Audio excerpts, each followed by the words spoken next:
number 3. All right, so what's next? For me, it's gotta be what I call it's just a matter of time. Play with fire, gonna get burned, also known as remember the Grizzy Man? This one goes out to all the wisdom-filled keyboard warriors who let us know the statistical probability that applies to everything. As if this only applies to us dumbasses that swim with and interact with sharks. Way to go out on a limb there, stating that if you do something enough times, something's going to go wrong. Does that not apply to you stepping out your front door? And if I predict that someday, walking out on your porch, you fall down and crack your head, do I get to say, told you so? Why doesn't it apply to surfers? That would be kind of uncool to say, I hope a surfer gets bitten. Or how about a spear fisherman? I mean, surfers have their heads above the water, floating around, no idea what's happening underneath of them. Surfing's a cool activity, but how come you're not calling them dumbasses? Talk about statistical probability increasing, going surfing every day is right up there. But way beyond that is spearfishing. Spearfishing is just begging for an interaction with a shark. But for some reason, those guys aren't dumbasses because they're there to kill something. But people that are there to learn about and educate and interact with sharks, those are the dumbasses. By no means am I saying that I want surfers to be bitten. I surf and I paddle in the ocean. I'm just pointing out this tendency for certain groups to celebrate when people trying to educate us about sharks get bitten. But when someone is bitten while engaging in a known high-risk activity, somehow that's a tragedy. It's like people desperately don't want the image of sharks to improve. This one's particularly annoying to me because each and every person who leaves this sort of a comment thinks they've just said the most profound thing ever. But not only is it the stupidity factor, it's the bloodthirstiness that's being displayed by all these people. Saying things like, I can't wait until these people get eaten. I can't wait until these people die. I can't wait until they lose an arm or a leg. Or even bringing my dog into it. I can't wait until this guy's dog dies. Really? You want my dog to die? Who are you people?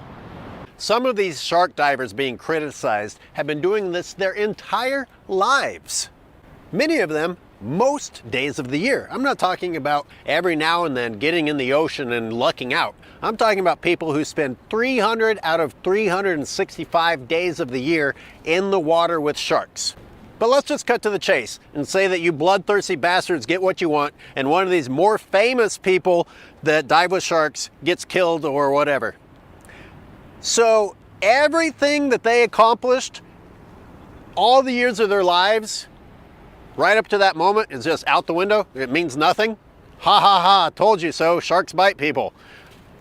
That's the knowledge to be gained here? Nothing was gained from the interactions and the footage and what we've been taught from a first-person standpoint of people that get in the water and show us what it's really like to be down there in the water with sharks?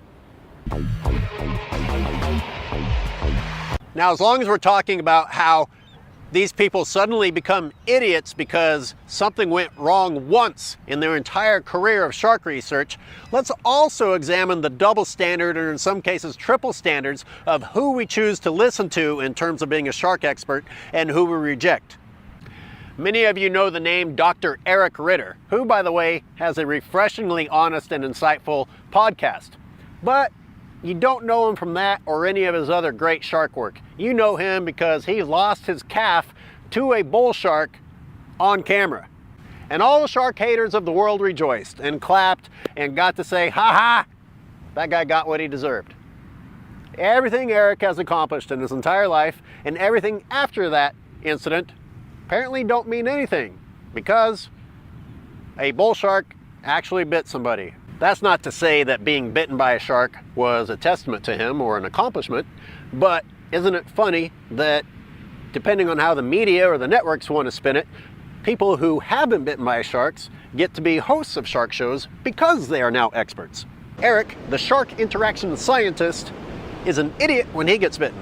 But the buff surfer type dudes, when they get bitten, they get to host a myriad of shark shows. Then again, it's Shark Week, so. Now, I'm not knocking any of these guys who were bitten by sharks and advocate for sharks. I'm knocking us for being so fickle as to accept that this person is a shark expert and that this person isn't one, even though they both were bitten by sharks. Similarly, I have a problem with the way that the media likes to make the families of the bite victims also experts. Suddenly they know whether or not we should start killing sharks. This is popular in Australia, where they cull sharks at the beaches for safe beach experiences. They go out and kill thousands of different species of animals so that we can use the ocean as a swimming pool. And in the debate about whether or not that is the correct thing to do or not, when in a blue moon someone gets bitten, the media is quick to shove a camera in the emotionally distraught people's faces and say, "What do you think about sharks?" And this person who has just had a traumatic experience, but it's their first time encountering a shark, now gets to tell us whether or not it is the correct move to kill sharks in the ocean. Let's be honest, it doesn't really matter if the person was bitten or not, or what they had to say. It's about your predisposed position on the topic of whether or not you like sharks or if you don't like the person. For example, if I ever do get bitten, am I going to be an idiot or do I get to have my own shark show? As far as remembering the Grizzy Man goes, yeah, I remember. Things didn't end too well for him, but prior to that, he lived 13 seasons with grizzly bears. That's incredible. The things he must have learned and experienced. Now, we can take what people like that learn and use it, or we can just sit here and triumph at their misfortune. I'm going to go ahead and say that the Grizzy Man experienced more in 1 week of his life than the people who live their entire lives from the safety of their homes professing how we should live on their keyboards.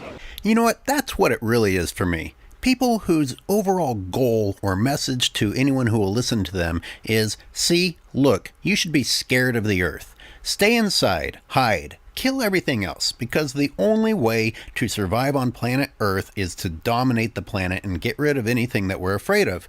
Don't learn about those animals. Don't discover ways that you can coexist or interact without violence. Just avoid it completely or kill them all.